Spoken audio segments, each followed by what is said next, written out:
எடுக்காத கிடக்கட்டும்.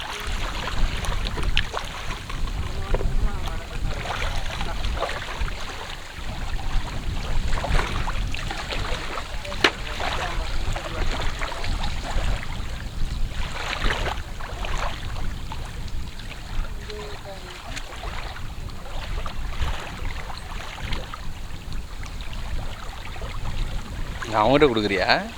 இப்படி வைக்கலாம், இப்படி போடுறோம். ஓஹோ,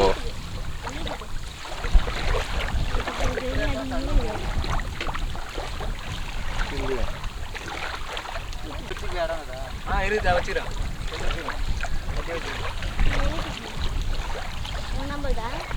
இவர் தான் எடுத்துட்டு போறாரு.